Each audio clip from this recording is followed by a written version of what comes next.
अस्सलाम वालेकुम। मेरा नाम है मोहम्मद रेहान और आप देख रहे हैं केमिस्ट्री की CEY। आज हम स्टार्ट करेंगे 9th क्लास केमिस्ट्री का फर्स्ट चैप्टर जो कि है फंडामेंटल कॉन्सेप्ट्स ऑफ केमिस्ट्री। और इसके टॉपिक्स में से हम सिलेक्ट किया है पढ़ने के लिए इंट्रोडक्शन और the history of the chemistry. Let's begin. Introduction में जैसे ही हम इसकी शुरुआत करते हैं तो हमें फर्स्ट लाइन में साइंस के बारे में कुछ मालूमात दिखाई देती है। बेसिकली साइंस है क्या? साइंस जो है वो लैटिन वर्ड साइंसिया से लिया गया है जिसका मतलब है नॉलेज। और बुनियादी तौर पर जड़ों के मुताबिक बेसिक रूट के हिसाब से साइंस है क्या? साइंस कहते हैं नॉलेज को। कौन सी नॉलेज भाई? वो नॉलेज जो हम ऑब्जर्वेशन करने के बाद, हाइपोथेसिस को देख के, फिर एक्सपेरिमेंट्स परफॉर्म करने के बाद जो नॉलेज हमें एंड में जाके मिली उसे कहते हैं साइंस। इसको समझने के लिए चलो मैं आपको एग्जांपल देता हूँ। सपोज़ करें हम एग्जांपल ले लें किसका? भाई सूरज को देख लो, सन को देख लो। सन रोशनी क्यों देता है? उसमें रोशनी क्यों आती है? चलो भाई, इस सवाल को जवाब में तब्दील करने के लिए हम क्या करेंगे भाई? ऑब्जर्व करेंगे। ऑब्जर्व करने के बाद हमने देखा भाई सूरज में से क्या रोशनी निकल रही है। ये रोशनी आई कैसे? इसके पीछे भाई क्या किया? बहुत गौर फिक्र किया, सोचा, ये वो बहुत सारी चीज़ें की, रिसर्चेस की। फिर जाके पता चला कि भाई सन के अंदर रिएक्शंस होते हैं, फ्यूजन और फिशन। इसके नतीजे में जाकर रोशनी निकलती है। हाँ, तो फिर हमने क्या किया? ये स्टेटमेंट को बताया, यानी कि स्टेटमेंट एक किस्म की बनाई। स्टेटमेंट बनाने के बाद हमें पता चला कि हमने एक ख्याल ज़ाहिर किया कि हो सकता है कि जो सूरज में से रोशनी निकल रही है उसके पीछे फ्यूजन और फिशन रिएक्शन का हाथ हो सकता है। अब ये हमने क्या किया? ख्याल ज़ाहिर किया, स्टेटमेंट बनाई। इस स्टेटमेंट को कहते हैं हाइपोथेसिस। ऑब्जर्वेशन की, यानी पहले हमने सूरज को क्या किया? ऑब्जर्व किया। फिर हमारे जहन में सवालात खड़े हुए। सवालात को हल करने के लिए हमने स्टेटमेंट बनाई, हाइपोथेसिस किया। हाइपोथेसिस को चेक करने के लिए हम क्या करेंगे? एक्सपेरिमेंट परफॉर्म करेंगे, यानी कि तजुर्बा करेंगे। तजुर्बा करने के बाद जो आखिर में नतीजा मिलता है उसको, फिर उस नतीजे के एंड में हमें जो नॉलेज मिलती है उसे कहते हैं साइंस। ठीक है, क्लियर हो गया? पहली थर्ड लाइन क्लियर हो गई। फिर अभी यहाँ से शुरू करते हैं एंड दिस यूनिवर्सल साइंस से। यूनिवर्सल साइंस इसे इसलिए भी कहा जाता है क्योंकि जो नॉलेज हम साइंस के ज़रिए से गेन करते हैं वो ऑल ओवर द वर्ल्ड और हमारे लिए क्या होती है? सूटेबल होती है और यूजेबल होती है। और केमिस्ट्री क्या है? केमिस्ट्री जो है यूनिवर्सल साइंस का पार्ट है। और बेसिकली अगर हम देखें कि यूनिवर्सल साइंस का पार्ट होने के साथ साथ केमिस्ट्री डील किसके साथ करती है, तो बेसिकली केमिस्ट्री डील करती है मैटर के साथ। और मैटर क्या होता है? मैटर कोई भी ऐसी चीज़, हमारी सराउंडिंग में हर चीज़ मैटर है। कोई भी ऐसी चीज़ जिसके पास मास हो और वो स्पेस को ऑक्यूपाई करता हो उसे कहते हैं मैटर। मिसाल के तौर पर मेरे पास अभी पावर बैंक हाथ में, उसके पास कुछ ना कुछ मास होगा, यानी कुछ ना कुछ उसके पास वेट होगा। और उसे अगर जब मैं टेबल पर रखता हूँ तो वो क्या करता है? कोई ना कोई जगह घेरता है, कितनी सी भी हो, थोड़ी हो, ज़्यादा हो, लेकिन वो जगह घेरता है।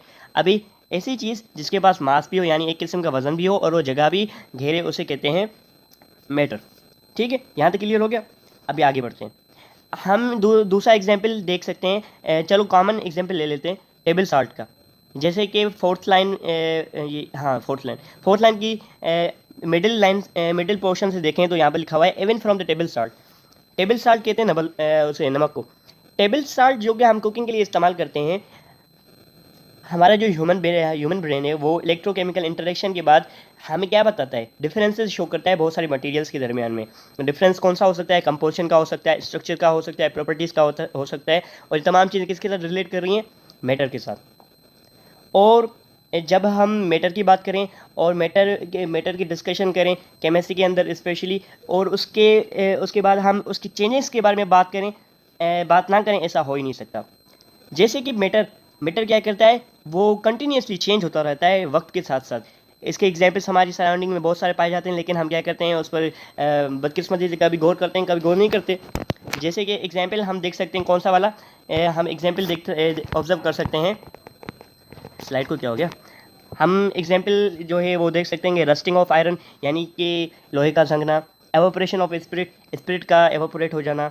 बर्निंग ऑफ कोल, यानी कि कोल का जलना। ये तमाम एग्जाम्पल्स किसके आते हैं? मैटर के आते हैं। और ये कौन डील करता है? ये डील करता है केमिस्ट्री जो कि यूनिवर्सल ब्रांच का पार्ट है। ठीक है, यहाँ तक क्लियर हो गया? आगे बढ़ते हैं। All of these things are different with the presence of different substances. हाँ, ये हुई ना बात। और ये तमाम चीज़ें हम देख सकते हैं, मुख्तलिफ़ किस्म की हमारे पास अशिया पाई जाती हैं। बहुत सारी चीज़ें हमारी सराउंडिंग में दिखाई देती हैं, पाई जाती हैं, इवन कि हमारे पास मौजूद भी होती है। लेकिन इनमें डिफरेंसेस क्यों होते हैं? डिफरेंसेस होते हैं डिफरेंट कंपोजिशन की वजह से, प्रॉपर्टीज़ की वजह से और इंटरेक्शन की वजह से। एटम्स के दरमियान में, यानी कि एक एलिमेंट का एटम दूसरे एलिमेंट के एटम के साथ क्या होता है, डिफरेंट होता है। यही वजह होती है कि वो क्या करते हैं, कंपोजिशन में, स्ट्रक्चर में और प्रॉपर्टीज़ में वेरी करते हैं, एक दूसरे से मुख्तलिफ होते हैं। गाइस, अगर आपको कोई भी किस्म की कंफ्यूजन हो, कोई भी क्वेश्चन वगैरह पूछना हो तो आप कमेंट बॉक्स में लास्ट में पूछ सकते हैं। देन थर्ड पैराग्राफ में देखते हैं, उसमें बताया गया है कि जो केमिस्ट्री को स्टडी करते हैं उनको कहते हैं केमिस्ट, और इनका बेसिकली काम क्या होता है, ये क्या करते हैं कि ये हमारी सराउंडिंग में, यूनिवर्स में, अर्थ में जो जो चीज़ें मैटर की बनी हुई हैं, जो जो थिंग्स हम देखते हैं उनको डिस्क्राइब करते हैं, उनकी एग्जिस्टेंस के बारे में बताते हैं, यानी कि उनके वजूद के बारे में बताते हैं, और उन चीज़ों को क्या करते हैं, एलिमिनेट करते हैं, यानी कि डिटेल्स में उनके बारे में डिस्क्रिप्शन हमें प्रोवाइड करते हैं। ना सिर्फ ये, बल्कि वो मटेरियल्स को इन्वेस्टिगेट भी करते हैं और उनका रिलेशन भी बताते हैं एक दूसरे के साथ, और उनकी इंटर कन्वर्जन के बारे में भी बताते हैं, यानी मैटर और एनर्जी के इंटर कन्वर्जन के बारे में। नेक्स्ट आता है historical background of chemistry. Historical background of chemistry में हम देखते हैं तो हमें एक सिंटेक्स बोर्ड वालों ने न्यू एडिशन में एक ये सहूलत हमें प्रोवाइड की है, फैसिलिटी हमें प्रोवाइड की है, वो कि उन्होंने जो है ना अपडेट कर दिया है और इसके हिसाब से आसानी पेश कर दी है बच्चों के लिए। टेबल में बताया गया है टाइम क्रोनोलॉजी ऑफ केमिस्ट्री। इसमें 1 2 3 4 कॉलम्स हैं और बहुत सारी रोज़ हैं। फर्स्ट कॉलम जो है पीरियड या फिर टाइम लाइन, यानी कि कौन सा ड्यूरेशन था, किस ड्यूरेशन में उन्होंने क्या किया, किस हिसाब से किया हर चीज़। नंबर सेकंड में नेम ऑफ साइंटिस्ट, यानी किस किस साइंसदान ने केमिस्ट्री के अंदर अपना रोल प्ले किया। नंबर थर्ड में कंट्रीब्यूशन और इन्वेंशन, यानी कि क्या क्या साइंटिस्ट ने, फला साइंटिस्ट ने कौन सी कंट्रीब्यूशन दी केमिस्ट्री के अंदर। ऑरिजिन ऑफ साइंटिस्ट, यानी कि कहाँ से वो बिलोंग करता था। नंबर 1 पे है अरिस्टोटल, जिसे उर्दू में कहते हैं अरिस्तु। इनका टाइम पीरियड जो था वो था 384 टू 322 BC, बिफोर क्राइस्ट या फिर बिफोर क्रिश्चियन, आप फर्दर गूगल कर सकते हैं। इन्होंने क्या कंट्रीब्यूशन किया, इनके कंट्रीब्यूशन ये था कि इन्होंने आइडिया दिया सब्सटेंस के बारे में, यानी कि जो भी चीज़ें हमारी सराउंडिंग में पाई जाती हैं उनके बारे में इन्होंने आइडिया दिया कि ये क्या है, कम्बिनेशन ऑफ मैटर है, यानी मैटर की बनी हुई है। और इन्होंने इसके साथ साथ ये भी कहा कि पूरी जो यूनिवर्स है ना वो सिर्फ 4 एलिमेंट्स की बनी हुई है। कौन सी? फायर, वाटर, अर्थ, एयर, यानी कि आग, पानी, हवा और रेत। और ये बेसिकली कहाँ के थे? ग्रीक के थे। नंबर सेकंड पे आता है प्लाटू, ये भी ग्रीक थे ओरिजिन के हिसाब से। और इन्होंने क्या किया, इन्होंने प्रोपोज किया, यानी कि आइडिया दिया एलिमेंट के बारे में। इन्होंने कहा कि फर्स्ट टाइम इन्होंने बताया कि एलिमेंट क्या हो सकता है, एलिमेंट ऑर्गेनिक इन नेचर भी हो सकता है और इनऑर्गेनिक इन नेचर भी हो सकता है, उनकी पर्टिकुलर शेप के मुताबिक। नंबर थर्ड पे आता है डेमोक्रिटस। डेमोक्रिटस जो थे वो भी ग्रीक थे, और इनका हम अगर देखेंगे कंट्रीब्यूशन क्या था, वो ये था कि उन्होंने एटम के बारे में फर्स्ट टाइम ये आइडिया ज़ाहिर किया कि एटम भी कोई चीज़ होती है, उसकी कोई मतलब ये तमाम चीज़ें जो हैं इनकी अगर बेसिकली हम कंपोजिशन देखें और बुनियाद को देखें तो किस चीज़ की बनी हुई है? एटम की। और इन्होंने ये कहा कि एटम क्या इनडिविजिबल पार्टिकल है, यानी एटम को हम फर्दर डिवाइड नहीं कर सकते, लेकिन आगे जाके ये इनका पॉइंट रिजेक्ट किया गया था। नंबर 4 पे है जाबिर इब्न हयान, जो कि मुस्लिम साइंटिस्ट थे। इनकी कंट्रीब्यूशन हम देखें तो वो क्या थी, इन्होंने क्या किया, इन्होंने एक्सपेरिमेंटल मेथड्स हमें बताया नाइट्रिक एसिड को बनाने के लिए, हाइड्रोक्लोरिक एसिड और वाइट लीड, यानी कि वाइट प्रेसिपिटेट भी जिसे कहते हैं। फर्दर मैं आपको ये एक सलाह दूंगा कि ये जो टाइम पीरियड जो है, पीरियड और टाइम लाइन मैं आपको बताऊंगा, जो इंपॉर्टेंट होगा उसे आपके लिए उससे ज़्यादा मैं हाईलाइट कर दूंगा, नहीं तो ये आप अगर ये याद ना करना चाहें तो थीटा ना बने, रट्टा ना मारें, और जो है थ्योरी जो है उसको समझें। नेक्स्ट है, चल जा भाई, नेक्स्ट है अल राज़ी। अल राज़ी भी क्या थे? मुस्लिम साइंटिस्ट थे। इन्होंने हमें क्या बताया, इथाइल अल्कोहल को प्रिपेयर करने का यानी कि उन्होंने प्रोसेस बताया, किसके ज़रिए? फर्मेंटेशन प्रोसेस के ज़रिए। और फर्मेंटेशन प्रोसेस क्या होता है? एक किस्म का अमल होता है जिसपे क्या करता है, बैक्टीरिया अपना रोल प्ले करता है अल्कोहल यानी शराब या फिर दारू को बनाने के लिए। ठीक है, ये से फर्दर आप बायो के अंदर पढ़ेंगे फर्मेंटेशन प्रोसेस, और केमिस्ट्री के अंदर भी इसकी डिस्कशन है। फिर आता है अल्बेरोनी। अल्बेरोनी भी मुस्लिम साइंटिस्ट थे। इन्होंने क्या किया, डेंसिटीज़ ऑफ डिफरेंट सब्सटेंसेस के बारे में बताया, यानी कि मुख्तलिफ चीज़ों की डेंसिटीज़ यानी घटाई, कौन सी चीज़ कितनी घटी है उसके बारे में बताया। इसके लिए आपको, इस पॉइंट को समझाने के लिए मैं आपको एग्जांपल देता हूँ। एग्जांपल कर लें, हमारे पास क्या है ना, 2 जग हैं। एक जग जो है पानी से भरा हुआ है, एक जग जो है हमारे पास शहद से भरा हुआ है। 2 5 रुपये के सिक्के हैं। हाँ, मैं दोनों में फेंकता हूँ, दोनों जगहों में। ठीक है, अभी जो सिक्का शहद वाले जग में होगा वो आहिस्ता आहिस्ता जाके गिरेगा उस किसके मुकाबले में? पानी वाले में। अभी ये जो आहिस्ता आहिस्ता गिर रहा है, क्यों? क्योंकि शहद की डेंसिटी ज़्यादा है, घटाई ज़्यादा है। ठीक है, इस एग्जाम्पल से आपको समझ में आ गया होगा। अगर नहीं तो आप जो है ना कमेंट बॉक्स में कमेंट कर सकते हैं, कोई भी क्यूरी हो, कोई भी सवाल हो पूछ सकते हैं। देन आता है इब्न सीना। इब्न सीना जो है वो भी मुस्लिम साइंटिस्ट थे, एंड इनका कंट्रीब्यूशन जो है वो 3 फील्ड में था। मेडिसिन में भी इन्होंने अच्छा खासा काम किया, फिलोसफी के अंदर भी यानी कि माहिरियत समझे जाते थे, और एस्ट्रोनॉमी यानी सितारों के इल्म में भी इनको महारत थी। देन आता है रॉबर्ट बॉयल। रॉबर्ट बॉयल जो है वो खुद ओरिजिनली इंग्लिश हैं। उन्होंने ये आइडिया दिया केमिस्ट्री के अंदर कि केमिस्ट्री को क्या करना चाहिए, सिस्टमेटिक इन्वेस्टिगेशन ऑफ नेचर कहा जाए, यानी कि केमिस्ट्री को कहा जाए कि नेचर के बारे में प्रोवाइड करती है क्या, नॉलेज, इन्फॉर्मेशन। उसके साथ साथ इन्होंने क्या किया, गैसियस लॉ को भी डिस्कवर किया। गैसियस लॉ आप केमिस्ट्री के अगले चैप्टर्स में भी पढ़ेंगे आने वाली में, और इसका डिस्कशन जो है फिजिक्स के अंदर भी पाई जाती है। देन आता है जे ब्लैक।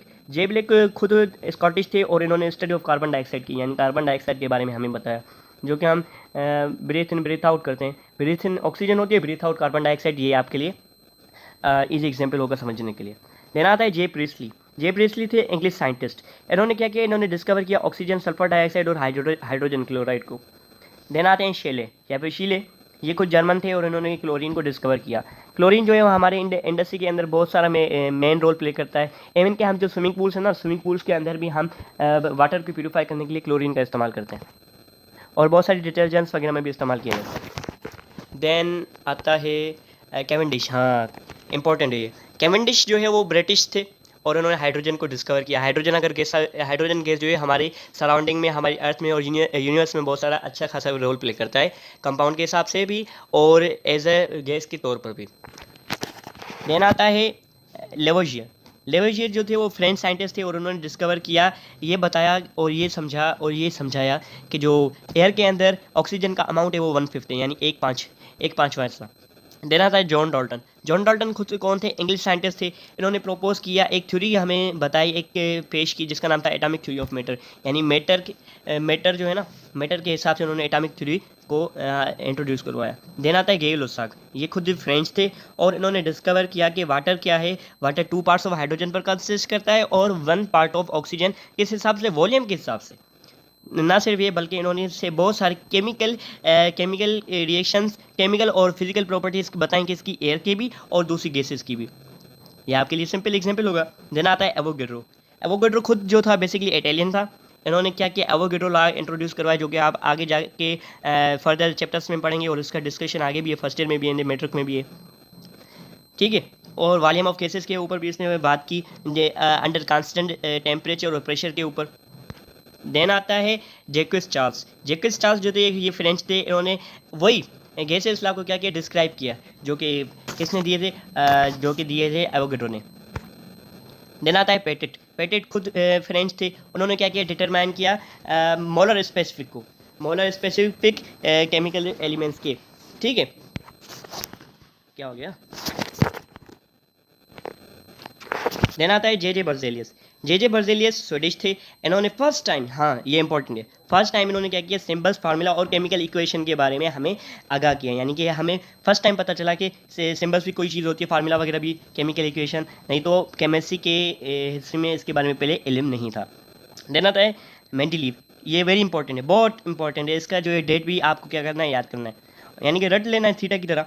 ये रशियन थे। इन्होंने क्या किया, डिस्कवर किया पेरियोडिक अरेंजमेंट ऑफ एलिमेंट्स, यानी कि हम पेरियोडिक टेबल जो हम देख सकते हैं जिसमें 118 एलिमेंट्स में भी पॉसिबिलिटी है आगे जाकर बहुत सारे एलिमेंट्स और भी डिस्कवर हों, लेकिन फिलहाल के लिए जो हमारे पास एलिमेंट्स पेरियोडिक टेबल के अंदर अरेंज किए गए हैं वो किसकी बदौलत हुई, मेंडलीव की वजह से, क्योंकि उन्होंने हमें ये कॉन्सेप्ट दिया कि अरेंजमेंट भी कोई चीज़ होती है। देन आता है अरेनियस। ये स्वीडिश थे। इन्होंने प्रपोज किया एसिड बेस थ्योरी और इसके साथ साथ आयन डिसोसिएशन। आयन डिसोसिएशन यानी कि एक कंपाउंड का टूटना आयंस के अंदर, जैसे कि सोडियम क्लोराइड को ले लें, हाइड्रोजन क्लोराइड को ले लें।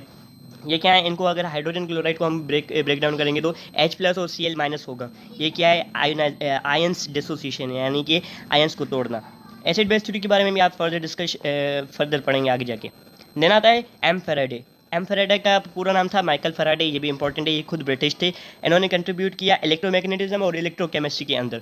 इसकी बदौलत हमें जो है बहुत सारी इलेक्ट्रिक अप्लायंसेस और इलेक्ट्रोकेमिस्ट्री की ब्रांच में बहुत सारा अच्छा खासा इन्होंने रोल प्ले किया। इन्हीं की बदौलत हमें बहुत सारी इन्वेंशंस का सामना हुआ। देन आता है जे थॉमसन। वेरी इंपॉर्टेंट, ये ब्रिटिश थे। इन्होंने डिस्कवर किया इलेक्ट्रॉन को, जो कि एक्सपेरिमेंट के दौरान यानी कि किसके, क्रुक्स ट्यूब के ज़रिए। देन आता है नील बोर। नील बोर भी ब्रिटिश थे। इन्होंने प्रपोज किया theory for the hydrogen atom, किसके बेसिस पर, क्वांटम थ्योरी के बेसिस पर। देन आता है रदरफोर्ड। ये भी स्कॉटिश थे। इन्होंने न्यूक्लियर स्ट्रक्चर बताया किसका, एटम का।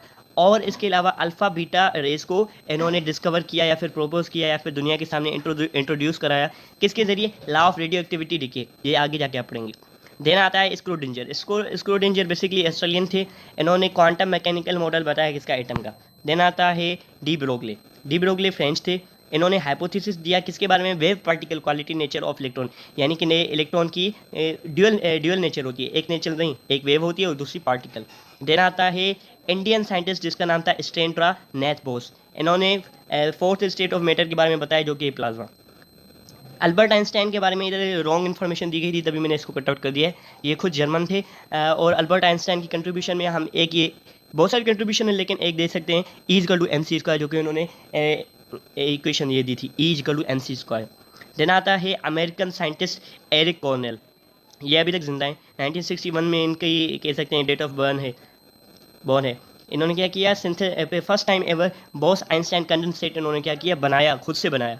दूसरे साइंटिस्ट हैं कार्ल वेमन जो कि अमेरिकन थे, इन्होंने क्या किया, फर्स्ट टाइम क्या किया, बोस आइंस्टाइन कंडेंसेट को क्या किया, प्रोड्यूस किया, यानी कि मेथड बताया उन्होंने। कार्ल वेमन ने क्या किया, थ्योराइज किया और उन्होंने प्रैक्टिकल करके दिखाया एरिक कॉर्नेल ने। सो गाइस आज के लिए इतना ही काफ़ी है। Please subscribe to my YouTube channel chemistry की। Thanks for watching.